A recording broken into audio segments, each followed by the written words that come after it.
¿Qué tal a todos? Arrancamos con esta explicación sobre nuestros orígenes.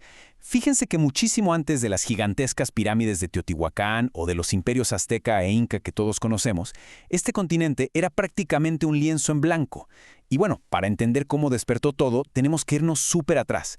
Imagínense por ahí del año 2500 a.C., empezó una revolución silenciosa que literalmente cambió la historia de la humanidad para siempre. Y lo más loco de todo es que no empezó con armas ni grandes conquistas, ni siquiera con la rueda. Empezó con algo chiquitito, una simple semilla de maíz. Así es como verdaderamente despertó Mesoamérica.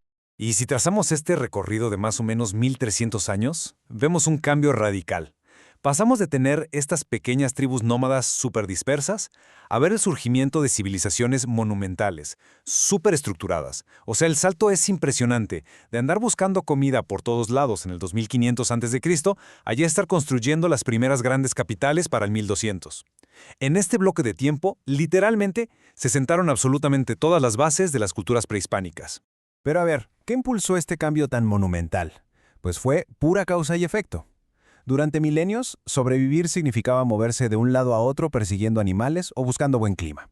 Pero, al lograr domesticar cultivos clave como el maíz, el frijolito y la calabaza, la población literalmente se ancló a la tierra. Fue una reacción en cadena total.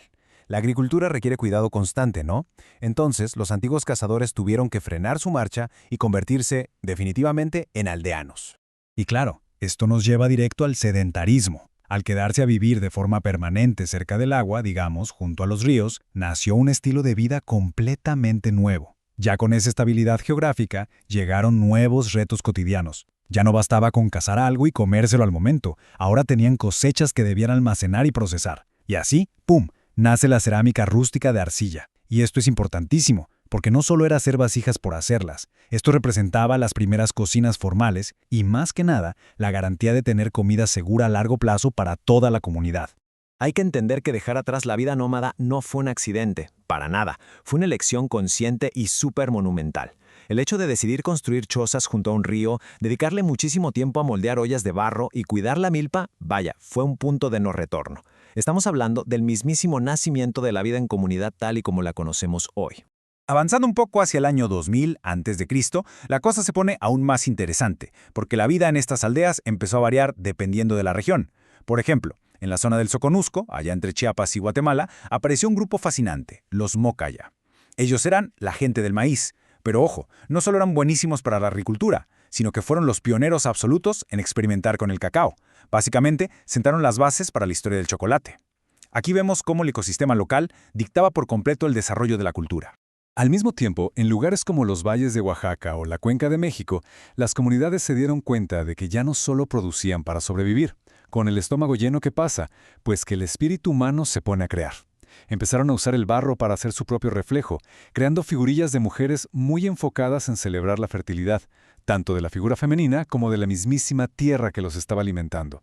Es súper bonito porque aquí atestiguamos cómo nacen a la par el arte y la religión temprana en Mesoamérica. Pero bueno, sabemos que la igualdad casi nunca dura para siempre en la evolución humana. Por ahí de 1500 a.C. ocurre un cambio dramático. Esas primeras aldeas, donde todos le chambeaban a la tierra más o menos parejo, se empezaron a fracturar. Surge la estratificación social. Unos cuantos empezaron a tomar el control y a gobernar, afirmando que ellos tenían línea directa con los dioses del clima, mientras que la gran mayoría se dedicaba nada más a las labores agrícolas. Básicamente así nacieron los primeros cacicazgos. Y si queremos pruebas de esta desigualdad, las tumbas de esa época nos cuentan todo el chisme.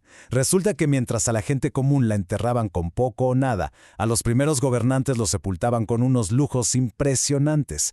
Esa acumulación de poder se hizo visible hasta en la muerte. Así de claro se creó el primer verdadero estatus social económico basado en cosas materiales, sobre todo a través del jade y unos espejos de matita increíbles. Ahora, es normal preguntarse, ¿de dónde sacaban tanto lujo? Pues la respuesta está en el comercio a larga distancia. Empezaron a intercambiar materiales súper codiciados como el jade, la obsidiana brillante, conchas marinas y, claro, semillas de cacao, a lo largo de cientos y cientos de kilómetros. Y lo más genial es que estas rutas comerciales no solo movían piedras bonitas, funcionaban como verdaderas autopistas de ideas. A través de ellas fluía la cultura, los mitos, las técnicas de cerámica y la riqueza se iba mezclando entre diferentes regiones. Pasando a la siguiente gran etapa, vamos a hablar de los olmecas y las primeras capitales. Si nos adentramos en las selvas superhúmedas de Veracruz y Tabasco, en la costa del Golfo, presenciamos un salto épico. Ya dejamos atrás las simples aldeas regionales. Ahora estamos hablando de San Lorenzo, la primera gran capital de Mesoamérica.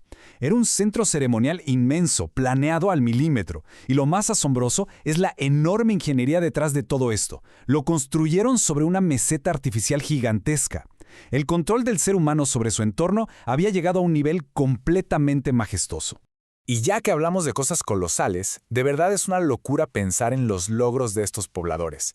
Imagínense, mover enormes piedras de basalto que pesaban varias toneladas desde las montañas hasta su capital. ¿Y cómo lo hacían si no tenían ruedas, ni herramientas de metal, ni animales de carga? Pura inteligencia y puro ingenio. Usaron redes de ríos navegables, balsas y troncos rodantes de madera. Fue un esfuerzo colectivo tan titánico que hasta el día de hoy desafía por completo nuestra imaginación.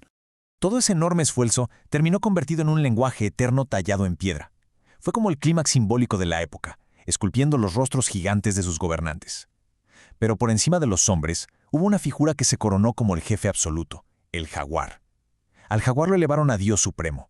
Era un símbolo de poder, de misterio profundo y de toda esa fuerza indomable de la selva misma. Eso marcó la espiritualidad de la región para siempre. Entonces, para amarrar todas estas ideas, este viaje de 1300 años sentó literalmente los planos fundamentales de Mesoamérica. Es una reacción en cadena brutal. Pasar de andar recolectando a domesticar una semilla, de las chozas de paja a mover piedras colosales y terminar con el rugido del jaguar de piedra en plazas inmensas, ¡wow! Dejaron un legado imborrable. Aquí mismo nacieron las bases de la astronomía, los primeros destellos del calendario, la arquitectura monumental y los grandes mitos prehispánicos. Así que el año 1200 a.C. no fue el final de la historia, fue apenas el punto de partida. Una simple chispa inicial, encendida por una semilla de maíz, terminó transformando la selva en imperios enteros. Nos deja pensando muchísimo ver cómo una cosa llevó a la otra en esta enorme cadena de eventos históricos. ¿Qué más desató el rugido de ese jaguar para los siguientes 3000 años? Esa es una excelente excusa para seguir descubriendo los misterios que nuestro pasado tiene por contar. Muchas gracias por acompañarnos en esta explicación.